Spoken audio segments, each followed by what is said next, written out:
Now, my other one was the path of the wild soul. And I love this idea because wild surge and having this, when you rage, suddenly the environment around you changes or some spell effect happens for good or ill.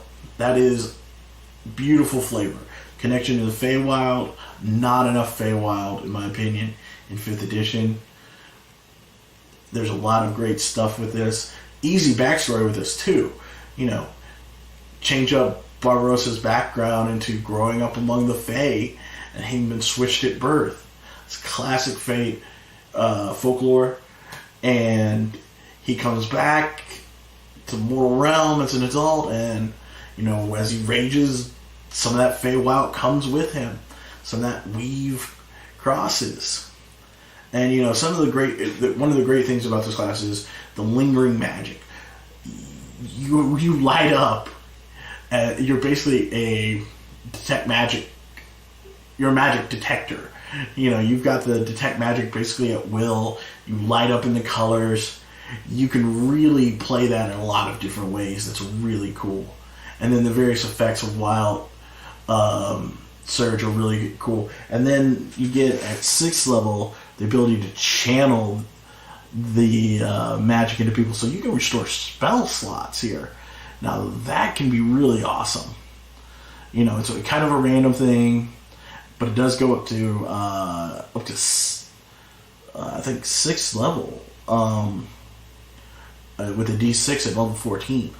So you can be restoring some pretty powerful spells to your party, or at the very least restoring some hit points, because you get 5 times the dice roll.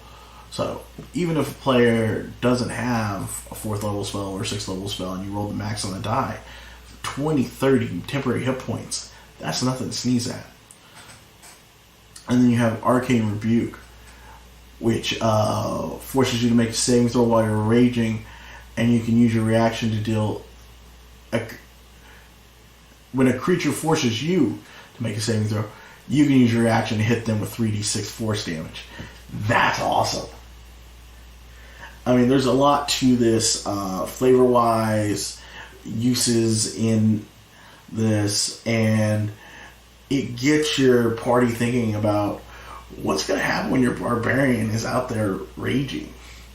And, you know, one of the problems I've seen sometimes is players are too easy to cluster up around a barbarian. And when those area effects come in, or that massive damage that they can just shrug off comes in, that can sometimes be unhelpful. You know, particularly a rogue who enjoys, you know, that advantage for sneak attack off a barbarian. So being a little cautious of, you know, how close am I going to be to this guy when he starts raging? What effect's going to happen? You know, it can change like the narrative and the whole story just based on what's getting rolled for that wild surge. So I love this. This is really good. But to the meat of what you came for, the ultimate barbarian build. Now, I've chose to go through the build based on the levels where you choose something. So we're going to start our Barbarossa out at 3rd level. Now I use the standard array. That's 15, 14, 13, 12, 10, and 8 arranged out. I did 15 for strength, 13 for dexterity, 14 for constitution. I did 10 for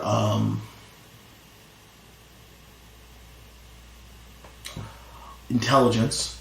I don't like playing a stupid character. Just me.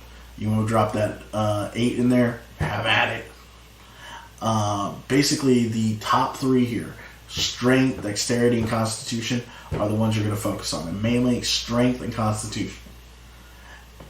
Your dump stats are intelligence, wisdom, and charisma.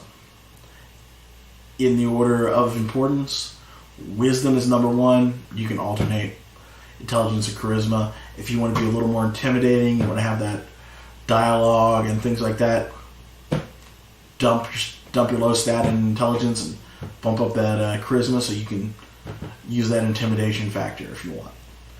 But that's the way I built it. 10 in intelligence, 12 in wisdom, and 8 in charisma.